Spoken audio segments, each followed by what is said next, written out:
This story has a very graphic ending, so viewer discretion is advised. The Sierra Madre Oriental is a major mountain range that starts on the southern border of Texas and Mexico and cuts 700 miles south through the northeastern section of Mexico. About halfway down this mountain range lies a series of caves, and situated below these caves at the foot of the mountains are several small villages. One night back in May of 1963, a 14-year-old boy named Sebastian Guerrero decided to go for a walk up in the mountains, and he wanted to go explore the different caves. There was a local rumor that there was actually hidden treasure in these different caves. So Sebastian starts walking up the mountain towards the first entrance he can see. It's dark outside, he's got no flashlight, he's just walking up, and as he's walking, he notices off to his right, fairly far away from where he was, there was light coming out of one of the cave entrances. And he had never recalled seeing light coming out of any of these caves. Nobody ever went in these caves, especially not at night. And so his interest was piqued, and he decided he would kind of abandon his original plan, and he would actually walk all the way over to that lit up cave and see what was going on. And so as he's walking, he's getting farther and farther away from the village where he lives, and he's starting to hear sounds coming out of this lit up cave entrance. He's thinking, maybe someone's having a party inside one of these caves. He has no idea. But after he gets maybe 200 or 300 feet away from this entrance, he realizes it's definitely a person, and they're definitely screaming. And it does not sound like they're screaming out of joy. It sounds like they're screaming because they're scared or they're in pain. And as he's getting closer and closer and closer to this cave, his anxiety is starting to ramp up, and he's starting to realize there's more than one person inside of this cave. Some group of people are doing something in unison while some other person is screaming out. And so he's really starting to get nervous about this cave, but he just can't help feeling curious about what was going on. And so he just continued walking until he was maybe 10 feet away from the entrance to this cave, and he plopped down behind a rock. And so he's not really sure if it's a good idea to look. He doesn't want to be spotted by whoever is in there, and he slips out from behind the rock, and he goes right to the edge of this big opening, maybe 10 foot across opening, and he peeks his head right around the edge of the opening, and he looks inside, and what he sees causes him to just freeze in terror. Then his survival instincts just kick in, and he turns and he starts running down the mountain. He has no idea if he's been spotted or not, but he's sensing that someone could be chasing him, and so he is just running as if his life depended on it. And he would not run back to his village. Instead, he would run nearly 10 miles to the nearest police station. And when he gets there, he busts through the front doors, and he's totally hysterical, and the police officers are totally caught off guard, and so they're trying to tell him to calm down. And so Sebastian finally would kind of compose himself, but then he just was not able to describe what he had seen inside of this cave. And so the way he described it to police was he basically thought he saw vampires. And as soon as he began describing vampires to the police, they're thinking to themselves, okay, I don't know what's going on with this kid, but this just cannot be serious. And so they consoled him and kind of calmed him down and said, look, kid, I don't know what you're talking about. We're just going to bring you back to your village. And so at this, Sebastian was really frustrated, and he was kind of pleading with the police, like, no, you got to take me seriously. There's something bad happening in this cave. Someone could be hurt. But the police at this point, they're just not really interested. And so they ultimately do just drive him back to his village. The next day, when Sebastian wakes up, he would once again run back to the police station, and when he got there, he began pleading with the police, like, you gotta go see what's inside of this cave. I'm telling you, there's something awful in there. And this time, one of the police officers, his name was Luis Martinez, he would say, bring me to this cave and I'll have a look around. They left the police station, they hopped in a police car, and they took off. And then, later on in the day, the other police officers, who were not really paying attention to this cave thing, they realized that Luis and the boy had not returned yet, and Luis had not checked in via his radio. And so at some point in the afternoon that day, the other officers began calling out to Luis. They began calling him on his radio, but he wasn't responding. And so the police thought that was odd, but they thought, you know what, I'm sure he'll be back soon. There's got to be an explanation for this. By that evening, the other officers were genuinely concerned that, something bad had happened to their colleague. And so the officers, they made their way over to Sebastian's village, and they found Sebastian Sebastian's family, believing that, maybe the boy was back and he could give some insight into where Luis went. But when they talked to Sebastian's family, they would say, hey, he's not back yet either. The police at this point, they were kind of understaffed, and so they contacted the Mexican army. And so the Mexican army would actually send out a military unit to assist them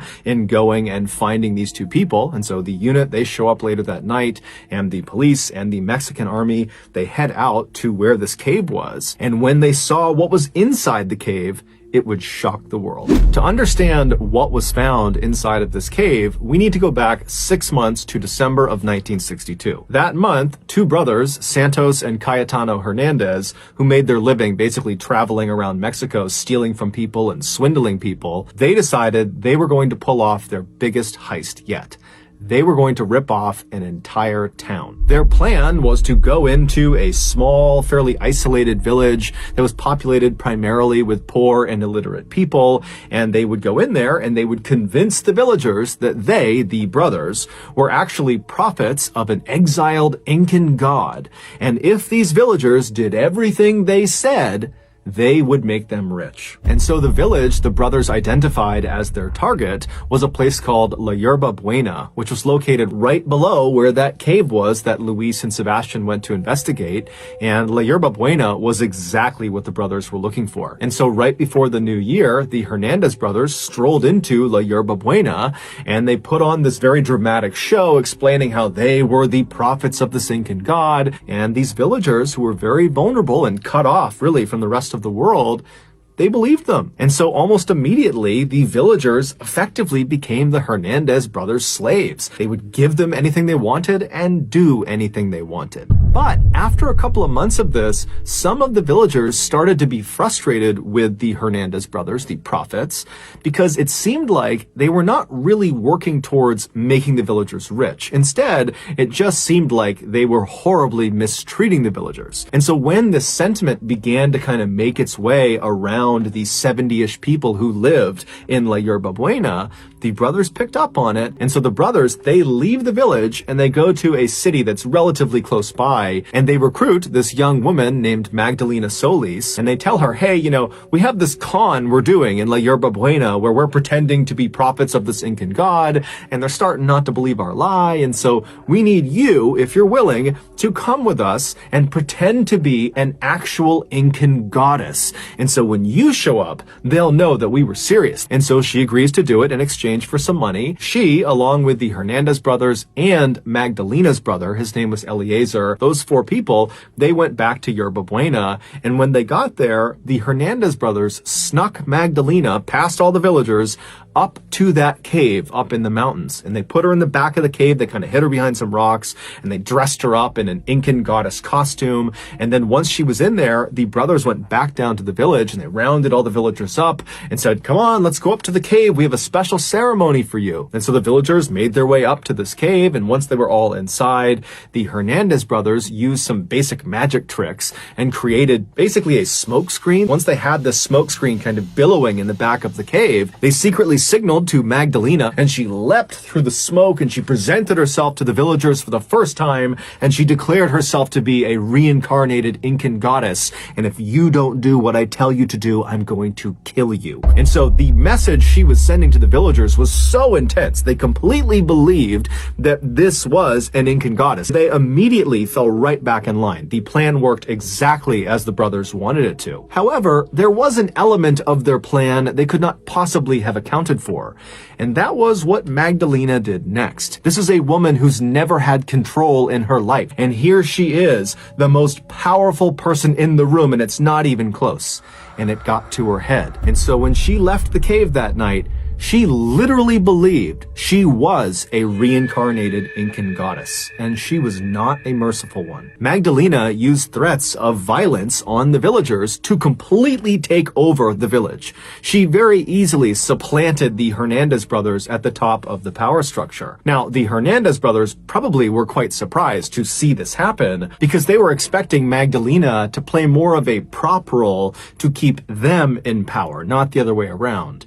But ultimately, they kind of just went along with it because through Magdalena's control over the villagers, they were able to continue to exploit the villagers. Within a few weeks of being in La Yerba Buena, Magdalena was not only abusing every villager in every horrible way imaginable, she also was becoming completely delusional. She convinced herself that in order to survive, she needed to start drinking blood. And so she demanded all the villagers provide her with blood. And so in fear of retribution, the villagers began slaughtering all of their farm animals and their own pets for weeks and weeks and weeks. These blood rituals would continue. And then finally, 2 of the villagers decided, you know what? I've had enough. I think this is all a scam. And so they decided the way they would handle this is they were just going to flee the village. Now, somehow their plans to run away got out, and the Hernandez brothers found out about it, and they, in turn, told Magdalena about it. And when she heard the news, she immediately told everyone in the village to make their way up to the cave for a special ceremony. Once everyone was inside, Magdalena walked to the front of the group, and she pointed at the 2 people that were planning on running, and she demanded that the rest of the villagers kill them. And on the spot, all of the other villagers jumped on top of the 2 dissenters, and they them. And then after these 2 people have been killed, Magdalena orders their bodies be strung up on these 2 pikes she had set up in the back of the cave. And so after these 2 bodies were strung up on these pikes, Magdalena grabs a chalice and she walks over to these 2 bodies and she presses the chalice up against their bodies where they're bleeding from, and she fills it up and then she drinks from the chalice. And at this point, everything changed. Suddenly, Magdalena understood that it wasn't good enough to just be drinking animal blood. That was not enough to keep her, a goddess, alive.